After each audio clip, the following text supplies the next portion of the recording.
Welcome to Money Talk with Tiff, a podcast where we discuss everything money from tips and tricks to current events. Follow me on my journey to become debt-free and meet other cool people along the way. I am your host, Tiffany Grant. Now let's talk money. Hey everyone, and welcome to another episode of the Money Talk with Tiff podcast. Today on the line, I have Scott Perry. He is the founder of Sperry Media. He has 20 years in the marketing game. He does entertainment marketing. So if you're familiar with Rick and Morty, My Little Pony, BBC, CBS, Fox, Simpsons, Boondocks, X-Files, all those good things. He's worked on some projects with that. He's also a two-time author. He has a book called Snapchat 101, which I probably need, and then Create Your Own Damn Job, because I do believe in that as well. He's a serial entrepreneur, and I am so happy to have him on. Hey, Scott, how you doing? Fantastic, Tiffany. Thanks so much for having me on the show. Oh, yeah, absolutely. So let's just hop right in. I mean, man, you're doing it, right? Every day. I mean, I grew up in Alabama, poor as dirt. So even during elementary school, middle school, I was taking, like candy bars and stuff. I'd, buy for a quarter and sell for 50 cents or whatever it took just to bring in some extra dollars, Mm-hmm. So, that's always been in my DNA. And as years went on, I've had a corporate career, and that was wonderful. But 20 years ago, during the dot-com bubble burst, I found myself without a gig. So I had to start my own business because there was nobody out there to hire me. And, through wonderful adventures and misadventures, it's been an excellent 20-year ride. But now I'm seeing those same patterns emerge for other people because it's, I find like it's really hard for people to find a job these days. And but the good thing is it's become more easier than ever for anybody to start their own damn job. And so I'm really encouraging others, rather than like wondering like who's going to pick me, just go ahead and like do your own thing, I mean, in a measured tone, to where you're actually able to bring in money and pay the bills and support your family. Absolutely. I feel like I have this conversation with people almost every single day. Like there's so many things that you can do to start your own business. And really it just boils down to what do you like to do? And then just turn that around and make some money. But it just seems like people get stuck. Like, I don't know if it's fear or if it's imposter syndrome or what's going on, but it's like, they're like, oh, I really like to do this thing, but I can't, or I don't know how, or how do I turn this into a business? And, I'm sure same situation with you, you found something you like, and then you're like, hey, how can I make money with it? Right. Oh, 100%. And the best thing about today's age is there's plenty of venues for just-in-time learning. Like you don't have to go to college anymore to become something, It's like there's so many videos out there to where you can learn the craft or the trade that you want. And there's a lot of nuances with everything in association with starting your own business, when it comes to permitting and licenses and taxes and all that stuff that can seem daunting. But when you just focus on the project itself, making a home-based business and figuring out how just the mechanics of how does that work and how do you make money doing that, you get the knowledge along the way to where you become more assured in the work that you do. Absolutely. I have this saying where if you wait until everything's perfect, you'll never start. Right? Totally. Yeah, it'll never be perfect. Even to this day, like for instance, with Money Talk with Tiff, it has gone through so many different iterations. I've gone to so many different website hosting services. I've created and recreated and took down and put back up. There's been so many different things that Money Talk with Tiff has gone through, but it brought me to this moment. And if I would have waited until it was perfect, the website was perfect, perfect scenario, perfect time, all that stuff, I wouldn't be where I am today. So hopefully that gives somebody some motivation to just get started. You can figure out the rest later, as we did. Yeah, oh, totally. And there's no one right way to do everything. But the good thing is now, no matter what you do, there are the tools out there to create this stuff on the fly. So if you're making a website, you've got a Squarespace. If you're making a podcast, there's platforms out there to do your recording and to chop it up and edit and post.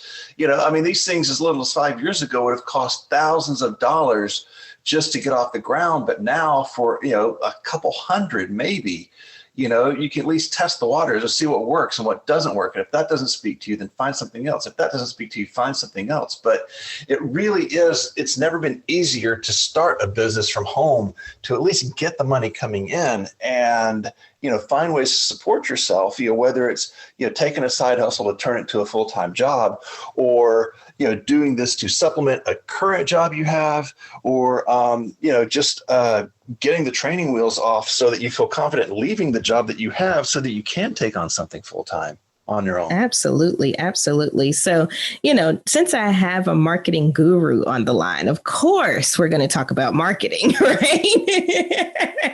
So I get a lot from people that when it comes to marketing, that is a serious pain point for entrepreneurs out there. They don't know where to start. When I ask people, well, who's your target audience? They have no idea. They're just like, everybody, Oh, heavens no. That's crazy. No, I mean, the thing is, when you're building something, a business of any sort, you have to put in your mind, who is your target audience? Because yes, it can eventually be everybody, but for the purposes of sanity and for the purposes of focus and keeping your budget down, you put in your mind what's called a buyer personae. Like, all right, I am going to sell this product to Black women between 30 and 50. That's wonderful. Okay, well, who is this person? What does she normally buy? What does she watch? Where does she go? What are the pieces in her life and her ecosystem that make her happy? And then what product or service are you offering that can piggyback upon her pre-existing passions and likes? So that, if you're, oh gosh, so especially, and it really comes into focus with let's say Facebook ads, just because it's the lowest hanging fruit and it's readily available. But when you're building out Facebook ads, for instance, you can drill down to the absolute, to as many demographic points as you can. So if you want to reach, women between 30 and 50 who live in Charlotte, plus 50 miles, who are fans of, Bridgerton and Grey's Anatomy, and whatever product it is you're trying to sell, you look at your other products in that marketplace, and especially larger products with a larger following, they may have 500,000 followers on Facebook, which is a sizable audience that you can market to. And, from there, it develops itself. So, you can run ads for $10 or $20 a day max to see if your ads are working. If the ads aren't clicking through, then, you've got to work on your messaging or your targeting. Because if you use a tool like Canva to create your imagery, or even if you just use still photos or a homemade video, a 30-second video explaining your product and its benefits, then, you can test this stuff every day going, am I reaching the right audience? And you see on the clicks, if they're not clicking, okay, is it the audience or is it the message? And, you test the message with the same audience, test a new message with the same audience. Well, then if it's not clicking through, do I need to refine my audience? And then if they're clicking through on your website, you can get tracking information on your website if you've installed Google Analytics to see, all right, where are they clicking and where are they going? And if they're clicking something, if using Shopify, it can show you cart abandonment and stuff like that. It's like, all right, well, then if they've clicked to the point where they've got it in the shopping cart, then why do they not buy it? And then there you can use add-on tools like Klaviyo to do follow-up marketing with these people to go, hey, we noticed you left this in the cart. Do you want this? We'll give you a 20% discount. So there's so many ways to drill down on these things to get to where you want to be, but it all starts with the customer and figuring out who that customer is. And if you're not reaching the right customer, and if you're not reaching that customer, it's either the wrong audience or the wrong message. Now, I'm not going to lie. I used to be one of those people where I'm like, I want everybody to know about money and I want to teach everybody financial literacy. I don't care if it's a kid in grade school to adults to people in retirement. Everybody needs to know about money. But like you said, I had to kind of narrow it down because I can't be everywhere and do everything because I was just burning myself out, not only burning myself out, but burning my pockets out as well. Yeah. So I had to kind of narrow it down. So now I have an idea of who exactly I'm talking to.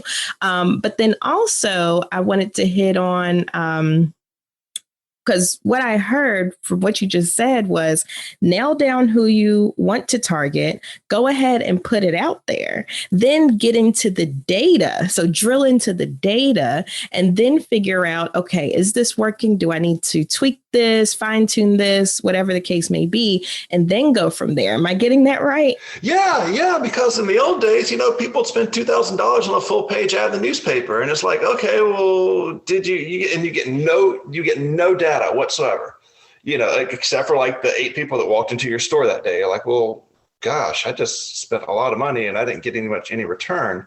But now you can it's like going to the roulette table. You put $20 on black and 20 on red and 20 on 16. And see like, all right, which one of these is working? And case in point, when I put out my first book, Snapchat 101 for Adults, I had 2 audiences in mind. One, which I thought would actually work, would be women of a certain age who lived in Nashville, Atlanta, DC, Boston, who are likely to be fans of, I don't know, let's say Oprah and the Today Show, who have kids, because I figured that like mothers would want to know what their kids are up to and have a handle on how to use Snapchat. And then the second audience was, men between 40 and 50 who were fans of TechCrunch and Mashable and all these other tech gurus who might need to stay ahead of the curve on technology trends. So I thought the winning audience would be the women because they want to keep up with what their kids are doing. Turns out the winning audience were the old tech guys who needed to keep up with Snapchat as a trend. I'm like, well, I'll be damned. So I diverted my money towards that audience. It's like same spend. I probably spent $100 that week on each audience. It's like 5 days, $20 a day. Getting the data, coming back to that, going, well, and I even tweaked stuff along the way, going, all right, let's change the message here. Let's see what's going on. But I saw that more clicks were coming through at a lower cost. Based on the information that I was getting back. And, when you're running these ads, it's like, yeah, you can target the country, but that's going to be a waste of money because you really, because you don't know really how far it's being spread out. And if you're targeting, the good thing is if you're targeting a market like Charlotte, surely the cost per click has got to be much lower than running ads targeting Los Angeles and New York. In fact, I don't even run ads in LA and New York because the competition for clicks in those areas are so high that it's a waste of money. I want to reach as many people as possible, but also want to do so cost effectively. And that's specifically why I didn't run ads during the holidays as well, because the cost for your advertising leading up to Christmas is so expensive that it just makes more sense to start in January. Same thing with political seasons. It's like when ad inventory is being eaten alive by all these political ads, being paid for by PACs that have more money, than Jeebus to spend on advertising. It's like, all right, well, it happens. Election cycles really affect your ad spend. Right. So that's a good point because I never thought about that. Thinking about when it's going to be a high ad season, we'll call it, and to kind of stay away from doing ads at that time to keep your costs low. I never thought about that. Oh, yeah. And then, also, a lot of people are doing a lot of partnerships, trading off each other's social followers to promote each other, whether it's across TikTok, especially, with influencers go nuts on this stuff. TikTok, Instagram, not so much Twitter where they're borrowing each other's audiences, maybe back in the day. There's some co-promotion on Facebook, but it really is amongst influencers on TikTok and Instagram, stories and reels where people are promoting each other to build each other's audiences and products and stuff. So you get those cross promotions going on, you're trading out. In some cases you have to pay influencers, but it's best if you have any type of a budget to run influencer marketing to target micro influencers who have fewer followers and more engagement than it would be to writing a blank check to Kim Kardashian for $2 million, for a single post. That gets you nothing. Right. So, you just. Right. Because you have to think about it, like with all of these like big influencers, people are constantly going after them. And really the micro influencers, like I guess I would consider myself a micro influencer, maybe a micro influencer, but it's like my following, people are engaged, people love to hear what I have to say, that type of thing. So, I can definitely see that as a thing because, with like celebrities and like big influencers, you might come across a page, oh, that looks cool. Like, and then you just keep scrolling. But with the micro influencers, people are commenting, people are asking for links, people are, all types of stuff. Yeah. So I highly, highly recommend that. That's a very good point. Yeah, I had friends last year who, whose company they worked for had a fanny pack that Reese Witherspoon and all of her girlfriends bought for a weekend outing. And yeah, it was flattering to get 10,000 likes on Instagram for that one post that Reese posted, but it didn't amount to sales, it was like, and it was a serendipitous piece. They didn't push it on Reese. She just found it at a store and bought them all for her girlfriends. But, it's one of those things, like I say in the book, it's, because people think like, if only celebrity X had my product, then the world is done. It's like, well, it's like, okay, getting Chrissy Teigen to talk about your Chex Mix is not going to send you through the stratosphere. Right. Because I think what people fail to realize, too, is that these celebrities are regular people. So they buy things all the time on a regular basis. And you don't know what, like, let's say, for instance, Oprah ate this morning. You know what I'm saying? Oh, yeah. But you've got, there may be local celebrities in your own backyard who, you want to find the right people who can create the right word of mouth for you. There's always going to be that one influencer, that one doyen in your backyard who's going to like be able to open doors. If you have a law firm, you find people who can talk you up. You're running ads on the on the evening news, and you're running, you've got the back of the phone book and all these other places where people traditionally look for, their law services, but you have to have good word of mouth to really get stuff going on that stuff too. So absolutely.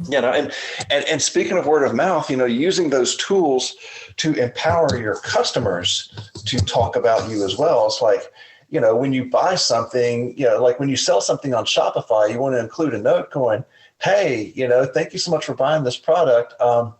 Here's a 20% discount on your next order so that you foster them to be a repeat customer. So you increase the lifetime value of that customer, but also, maybe offer a discount if they're like posting on their socials or like a $5 Amazon gift card or something, because, $5 to, spending $5 to sell a $50 product is great if they have the right audience, those big heads that you see at the basketball games and stuff now where people would hold up whatever, like the people that make those cutouts, had that incentive when I ordered one of those when I was running the marathon a couple of years ago. It was like, we'll give you a $5 gift card if you just talk about us on our socials. I'm like, wonderful, so it's like getting $5 back on, this silly little $30 cardboard cutout I made of my cat's head to encourage me to keep on running at mile 20. So, right. Stuff like that. And that's a very genius point. Because now I'm over here like thinking about like our physical product businesses. Yeah. I'm like, darn, if I just offer, a coupon or say, hey, if you post, make sure you tag us and, you may be eligible for $5, or something like that. That's a genius idea. I'm over here taking notes, y'all. I hope you are too. because every time you listen to a podcast, at the end of the podcast, it's like, hey, if you like the show, review us on Apple, because it's like all those reviews start stacking up. If you're like if you're doing like sales on eBay or sales on Amazon, you want people to, get you reviews, because that sends off other signals as well. Like in the instance of when I had the first book, Snapchat 101, I got a lot of reviews and I got a lot of sales, which then clicked on Amazon's internal algorithms to where they started promoting the book for me. Like, I was running my own ads concurrently on Facebook, but Amazon's a beast. Like when they find a best-selling product, they are more than happy to spend a nickel to make a dollar, and they're really good at that. Like I'm okay with it, but I'm only limited by the amount of money I have to spend. But man, I tell you, you click on a product on Amazon and you leave it behind, that thing will haunt you for weeks until you click purchase.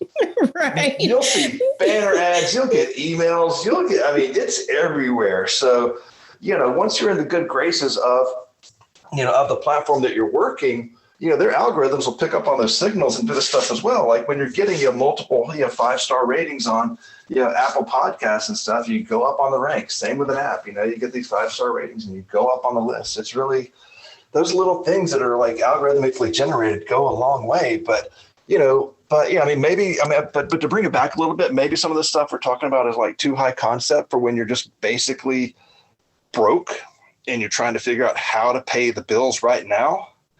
And the thing you really need to look at is, what can I do to pay the bills? What do I like to do? And if there's an intersection of those things, first off, it's like, what I'm noticing now when we're approaching, 20 million households who are getting some form of unemployment benefits, and these signals from the government and its inefficiencies. You can only go so far in waiting for these, checks to come in and on food stamps and stuff. So it's like, all right, what do you do to pay the bills? And you look at the lowest hanging fruit. It's like, hey, I've got a car, so I can do, Uber and DoorDash and all these delivery services. Okay, that's one thing. You can start finding stuff for free on Craigslist and reselling it on Craigslist or reselling it on eBay. You just look at the things that you can do. It's like, all right, I'm good at, teaching piano. I can charge, $20 or $40 an hour to start teaching piano. I'm good at health and beauty or food prep. So I can be a private chef, or I can do, massage work or mani-pedis or whatever it is. You start looking in your universe to see what products you have, what products you can make, or what services you can offer, to the marketplace, and start going from the micro of micro levels, So if you're an electrician, maybe you can get onto Nextdoor to tell people about your services, or have people, talk about you, because, the biggest word of mouth for a lot of these home-based jobs is word of mouth. Mm-hmm. Absolutely. Oh, go ahead. Sorry. No. It's just one of those things, because I've been there before, where it's like, you're just like, oh my gosh, in fact, my own business started because I had no other options. I went running away to San Francisco in 2000, during the whole .com bubble. And then within 100 days of me getting there, that bubble burst. It went from a party town to a ghost town in like no time at all. It was cold. And, when I got laid off from the company that I was working at, they had paid to move me from Alabama to San Francisco. And then they laid me off with half the staff 100 days later. So I bought my laptop from them and took my severance checks and started my own online marketing company on day one. Now, it wasn't until maybe the 6th week in that I found a vehicle that I could actually sell to other companies, but it worked. So basically, I was selling promotional services to record labels to promote their new releases on about 50 independent music store sites in one fell swoop. And, back in the day, these were places like Manifest in the Carolinas and, Waterloo and Austin and all that. But basically, I was providing a service based on my pre-existing connections, because I knew all the record labels from a previous job, and I knew all the independent retailers from a previous job. So I was able to connect those two worlds and put myself in the middle of that marketplace in order to get paid. So the record labels would pay me to get their content on 50 store sites in one fell swoop. So the labels didn't have to do any work. The stores didn't have to do any work.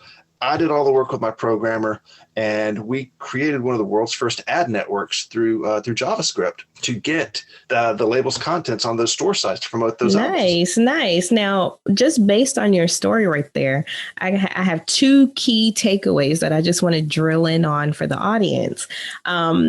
The first one is sometimes you have to get uncomfortable to see the opportunity around you. So, like, for instance, in your situation, you got laid off, let go, or whatever. And it was in that moment you're like, crap, I need to figure out what to do. And so you had to leave your comfort, like your job was comfortable.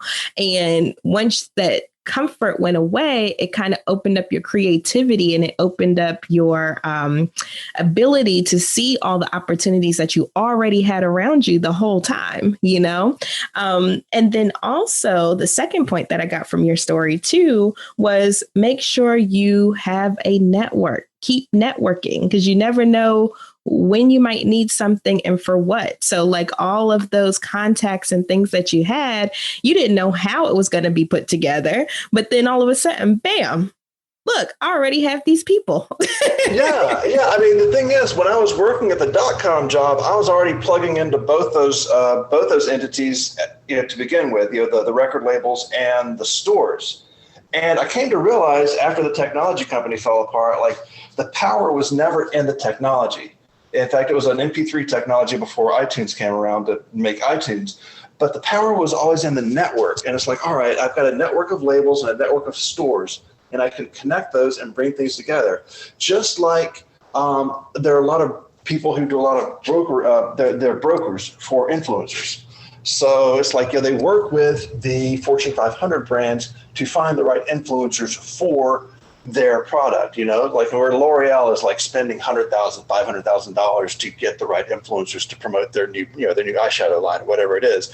I mean, numbers that absolutely astound me in this digital age, which, yeah, it happens, but that's not true to who I am. So I can't do that, and I'm not putting myself down by saying I can't. I'm just very aware of the cultural landscape, and it's not something I 100% buy into.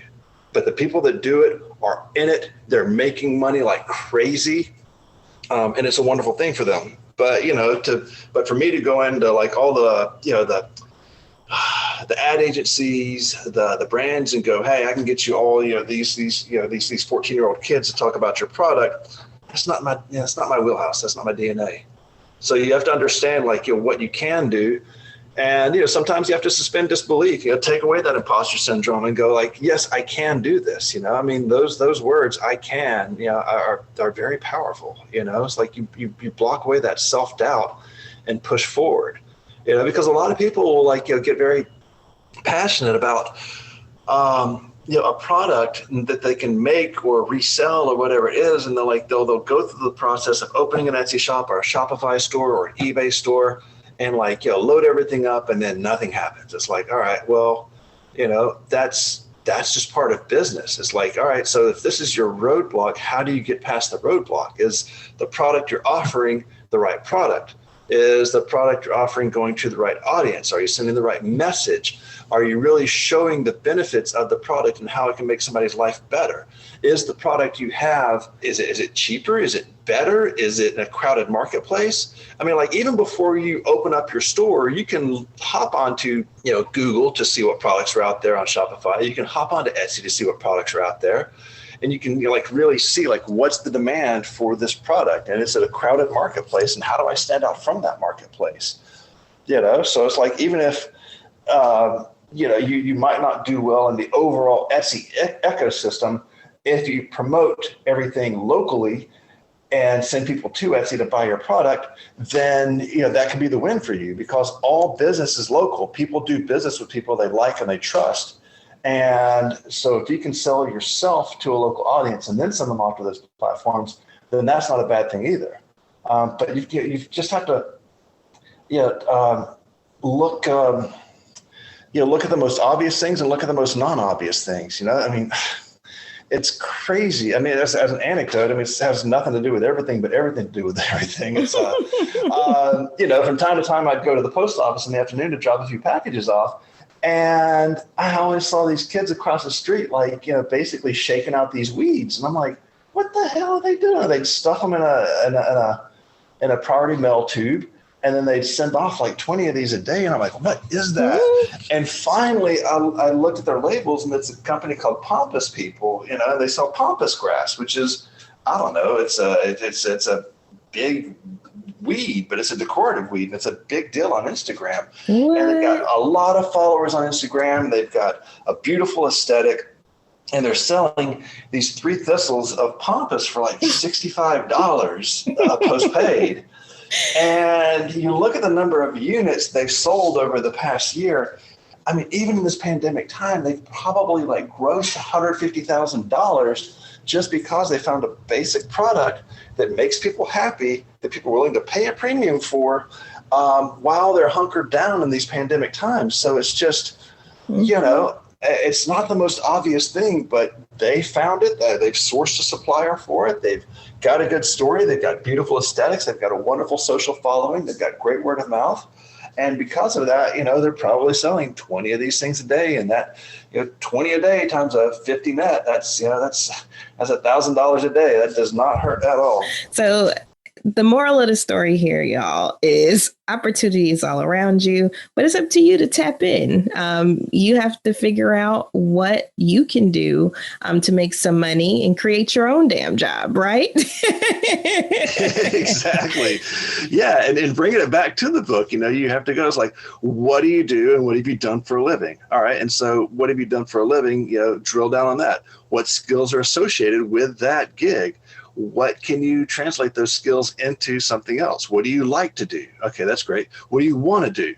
Do these paths intersect? Is there sustainable demand for what you do or want to do? And is there a path to profit? Like, a lot of people will start a business, and it may take a few months to actually turn a profit on these things. You want to manage your costs so you're not $10,000 in debt, but like maybe spend $1,000, which for a lot of people is still a lot of money. But it's manageable, it's like you've got to test the waters, and there is an actual cost of doing business. And thankfully, it's only, a few $100s, or maybe it's $1,000, as opposed to opening up a brick and mortar location that draws no business whatsoever. And then you're really in it deep, especially if you have a franchise where you've paid $250,000 just to open the doors. People don't want, vegetarian food in barbecue country. So it's like, so the cost of doing a business is a lot lower now, and you can test things to see what's going to work. And then, also who's going to make those dreams come true? Like, who do you need to partner with? What platforms do you need to work with to grow your business? And as you're developing your product and your brand, you have to think about, who's your intended customer? What's your aesthetic? What's your origin story? What are your values? Because those soft arts matter just as much as the hard stuff. It's like, if I'm going to sell this product for, this makeup product for $50, yes, there's actual benefits to that. I'm going to look prettier, and it's more than just I'm going to look prettier. It's like, this is sustainable. It's animal cruelty free. It's going to support the environment. What's the backstory on this? You think about, Listen headphones, where a portion of the revenue goes to, support the hearing for children in third world countries, or Tom shoes, where, you buy a pair and you give a pair to a kid in a third world country. There's a story behind that aligns with people's values now. So you have to work with these things as well when you're developing your product or service. So there's a lot of different ways to go with this stuff.